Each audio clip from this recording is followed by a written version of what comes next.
welcome to the Writing Centrifuge. Today, there will be spoilers for Chainsawman manga, Part 1, Chapters 1 through 97. Then, Chainsawman the anime adaptation as of today, November 16th, at least as of, recording. The movie, and, of course, the movie Odd Thomas. Denji and Power have one of the most beautiful relationships I've ever seen in any medium in my entire life. They take wholesome and mutual care to the next level. This was definitely not the case from the very beginning, and what I expected cannot even compare to what the outcome of their relationship actually was. I will begin by discussing a basic outline of where each character was in their journey, then describe how they met. Afterwards, I will describe their basic nature of their relationship, and tragically, the last beautiful moments between them. Denji is our main protagonist, and is the one we view the majority of the story through the lens of. He was never able to go to school growing up, and after his dad passed, he no longer had any freedom whatsoever, since he now had to pay off the debts his dad left him to the Yakuza. He lived a pretty terrible life, despite Pochita being the best, most goodest boy in the world. He was forced to eat garbage, kill monsters to live, and most tragically, sell one of his nuts. On top of it all, he got stabbed in the back by the Yakuza, and ended up with a special grade. He ended up with Pochita in his chest replacing his heart. Then, out of the frying pan and into the incinerator, Makima took him in. He was soon partnered with the closest friend anyone could have. You know her, you love her, the Nobel heartwarming / destroying prize winner, Power is a fiend, and that means that she used to be one of those cursed spirit things that everyone's been talking about. JK. In all seriousness, she took over the body of a young girl and has been living it up ever since. Her backstory begins with a small cat that was starving. She started feeding it in order to make it more appetizing, but what she didn't know was that it would actually become more appetizing for her heart. Ew. Then after she learned the beauty of not killing things, she was able to really appreciate her cat Meowie. And they lived happily ever... Oh. Okay, guess not. The Bat SOB ended up taking Meowie and told Power that if she didn't bring him a human, he would kill Meowie, and since she can't turn Super Saiyan, she relents. In another beautiful moment that comes back throughout the manga, she runs towards the nearest city and thinks to herself, all lives are equally trivial, so why am I running? Then she's captured by Makima and forced to join Division 4, or die. Simple enough. Then she's put in a team with our resident main character, Denji. Denji's first impression of Power is simple.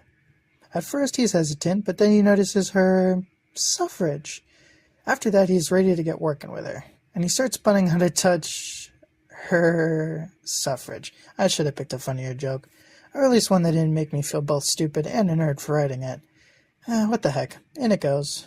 Back to the topic of conversation, they go on patrol together. And Power says that she was a big shot in her past life, and that means that the small fry don't want to stick around. After Denji gets mad because he realized that our resident emo boy set him up, they hear something. Then Power leaps into action upon Denji's request and heroically saves the... Aw, man. What actually happened is the Japanese government couldn't handle the bodacious nature of Power, and they both take the blame, with a notable interaction between the two. Because it was all Denji's fault, they both take the blame, and they end up having a conversation near some trash cans and vending machines. This will be important later, so please remember. Power describes her current situation with Meowie, and at first Denji was less than sympathetic. Then he gives it a moment and realizes that if it were a dog he would relate, harkening back to his lovely relationship with the adorable Pochita.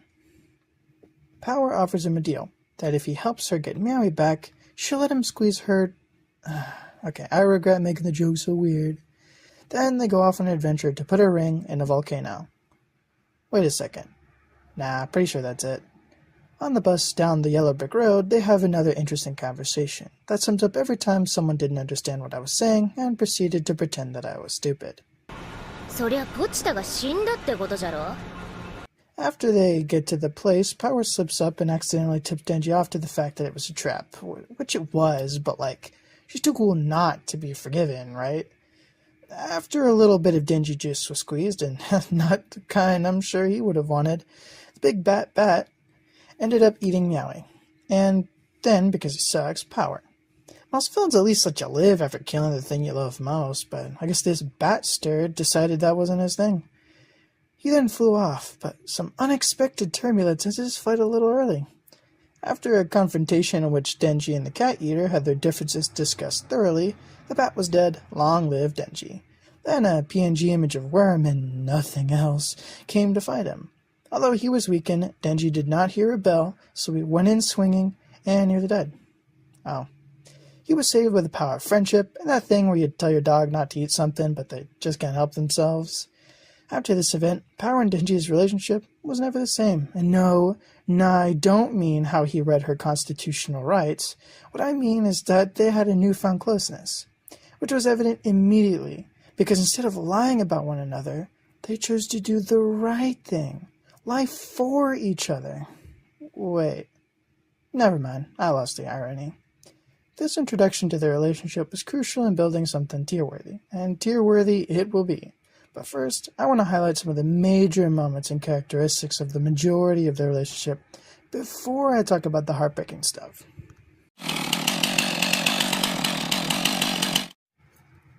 Denji and Power are seen incredibly close to one another for the remainder of our precious time with them. In the next arc that I like to call Stuck in a Hotel at 3 a.m. warning/spooky, before they can enter the hotel, our first second instance of their closeness can be seen while Power rests her big brain on Denji's shoulder. For the rest of this arc, especially in the anime, they can be seen just being their natural selves and getting along, despite their sometimes silly relationship. There are many parallels throughout Chainsawman, as well as things that have multiple meanings and uses, and one of my all-time favorites, who am I kidding? My absolute favorite is the metaphor of Denji being a dog and Power being a cat. Everything from their motivation and recognizable moments together fit this metaphorical spirit animal thing perfectly. Denji is fond of making connections with others, while Power only chooses a select few. Power is considered to be the more angry, or at least the aggressive one, while Denji is the obedient puppy. Everything from their choice of pets to their personalities fits this hilarious description, including their unlikely friendship at the beginning of the story. There are so many little things that make it so funny, and sometimes it reveals some of the deepest aspects of their characters. Even a non-Chainsawman fan has probably seen... お前たちは人と悪魔どっちの味方だ。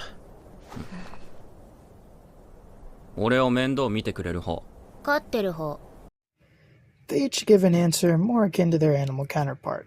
Cats are seen as self-serving, vindictive, and short-sighted, so her answer of who's ever's winning matches that perfectly. Dogs are seen as loyal to their owners, and Denji's answer was whoever took better care of them. Go figure. The dog and the cat get along great in the arcs that would follow. We would see them continue to bond and even be comfortable enough to trust each other with things, such as how Power trusts Denji with Meowie while she's being violently bloodlet by Makima. Even when she comes back, and unfortunate events happen almost immediately, they are still comfortable with one another.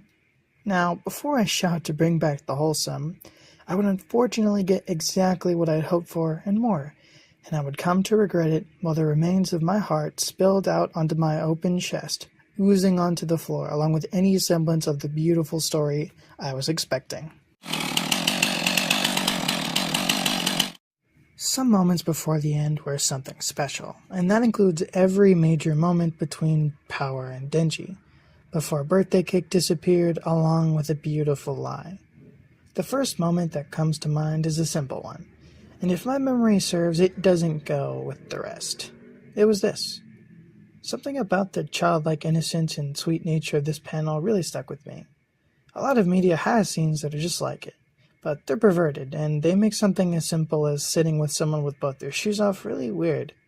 But it's the context of the relationship that changes everything. As Denji would later say, there was absolutely nothing dirty about it, and I find that beautiful.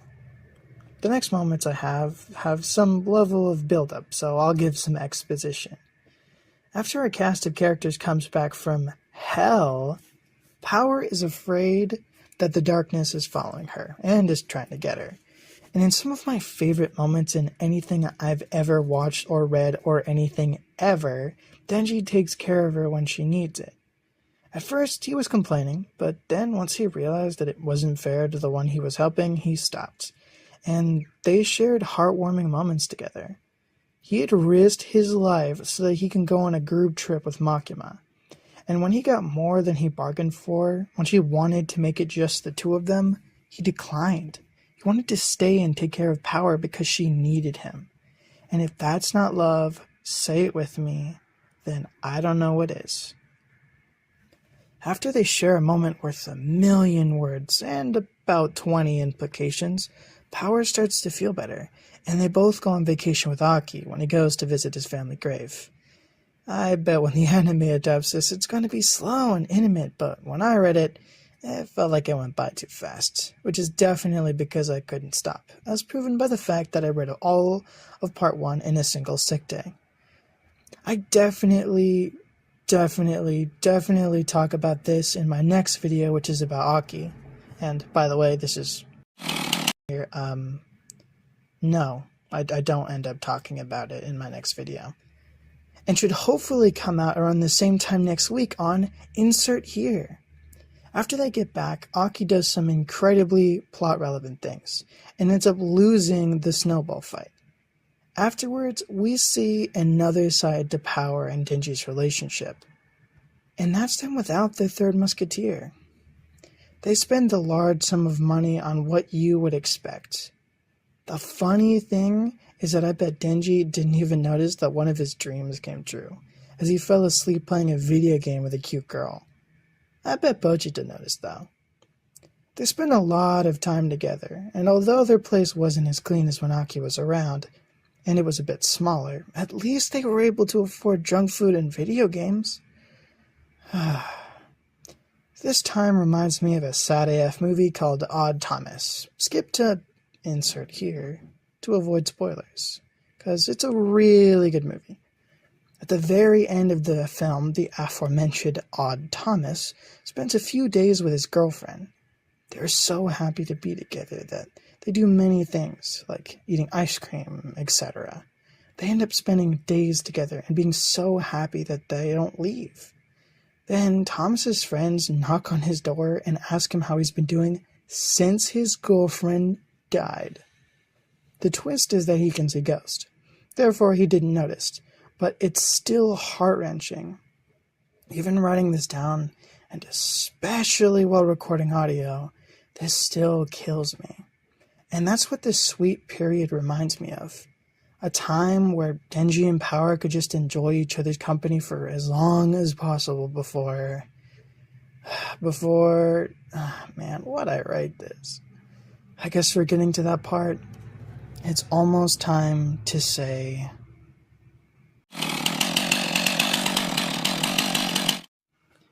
Guess I had to get to this part eventually. Like the excitement of riding a roller coaster and slowly seeing that Final Destination 3 was onto something after all. There are barely words to describe what ends up happening. After what happened with Aki, I was reeling, and waiting for the moment where I could stop reading and go to bed. I was looking for some semblance of satisfaction, and I would find no such thing. The event started simply enough. After what happened with Aki, Denji was very messed up, and so was I. Denji went to get something from a convenience store, and he ended up thinking a little too hard on his way back, ended up stranded on a bench outside. The night air must have been cold because Makima showed up. I never trusted her, not for a moment, but some part of me must have let my guard down alongside Denji's because of how shocked I ended up being. They talk, and she invites him to her place, and he agrees. Turns out she surrounds herself with good boys. I definitely should have seen that coming. Makima brings up a promise she made to Denji, that if he defeated the gun, she would grant him one wish. In his state, he wished to become her dog, and she fully utilizes it. She makes him bark, roll over, and finally open the door. The next moment, he sees Power standing there with his birthday cake in hand. And for just a moment, so brief you could barely even take in a breath, Then she's gone. Her head falls to the ground and her torso, or not torso, follows. Denji is distraught and he can't do anything about it. Makima completes her plan by crushing Denji's will to live. A lot of stuff happens while Power's away, but there's no winning without Power. Chainsawman is down, and it seems to be the end, but Pochita speaks with Power and they come to an agreement. Power would save Denji. Although she was a bit scared at first, she does her absolute best, and in another sad moment, Denji once again has a last moment with one of his friends in the same place where it all began. Power agrees to give Denji her blood as long as he promises to look for her, and although she'll be different, to become friends with her in her next form, and in a way bring her back. A contract is made, and Power as we knew her is gone. Sometime later, she helps secure the victory against Makima. Power's blood was essential in defeating her, and Part 1 ends with the aftermath. Part 1 of Chainsaw Man was absolutely life-changing, and in a matter of hours, I read through the whole thing. It was amazing, and when I catch up, I know that I'll keep reading this story as it comes out, if possible. Power and Denji's relationship was something beautiful. I've never seen anything like it in manga, anime, TV, movies, or even in real life. Not to say that it's overly fantastical, it's quite the opposite. I think the reason I've never seen a relationship like this before is because Tatsuki Fujimoto wrote this relationship, and he wrote it between these two characters. No relationship is the same, but the relationship between this cat and dog is very, very special.